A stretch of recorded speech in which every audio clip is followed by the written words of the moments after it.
Excellency, former Governor of Anambra State. People's Democratic Party presidential aspirant Peter Obi continued his tour across the country to solicit support ahead of the primaries, with a brief stop in Rivers State.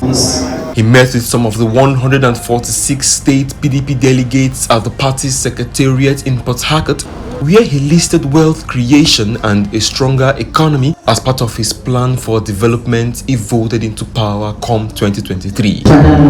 It is not certain the level of support Peter Obi will get from Rivers PDP delegates and other stakeholders, because the state's governor Nyesom Wike is also in the race to secure the party's presidential ticket. Debt is part of what nations use, but what you use debt to do is the important thing.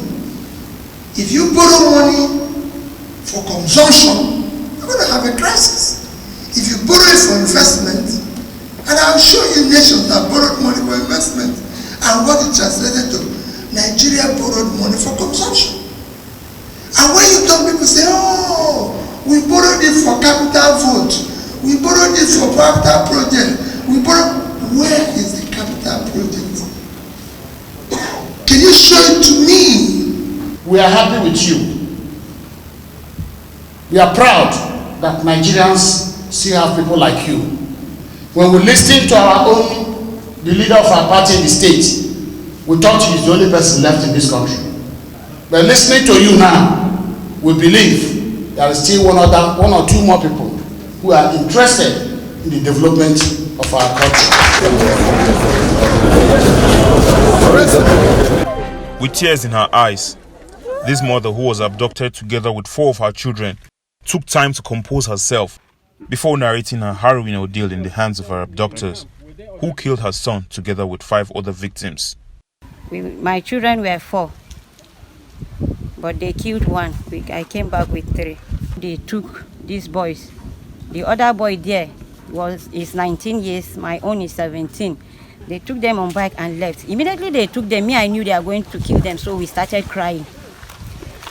The story is not different for this man, who was also among 26 persons kidnapped in Angwambulu's community by terrorists 2 days after the train attack incident.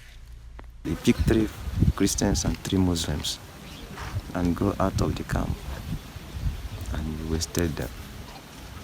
He came back, he called me, I answered. He said, I hope your mind does spoil. I said, okay, what can I go do? They carried 5 and 4 returned. They killed my son there. They say the situation was even worse for men, as their blindfolds were only untied in the night by the terrorists who did not want to be recognized.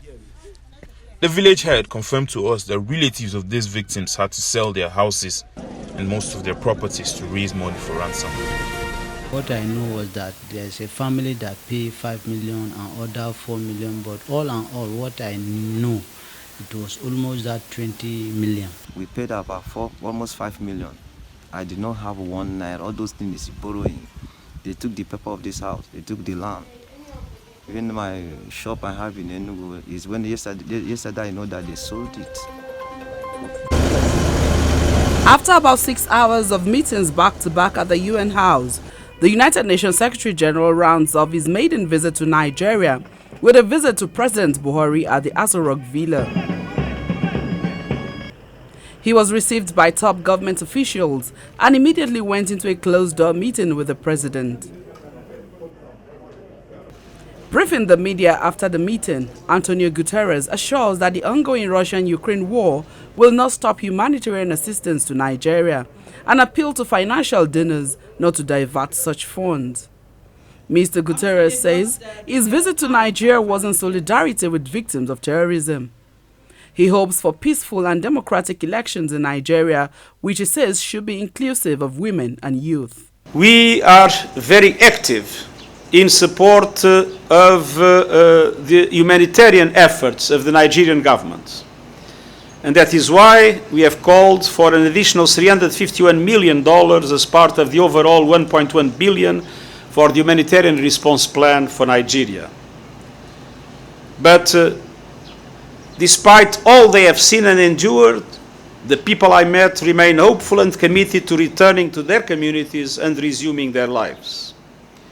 To that end, I welcome the establishment of the Presidential Committee on the Repatriation, Return and Resettlement of Displaced Persons in the Northeast.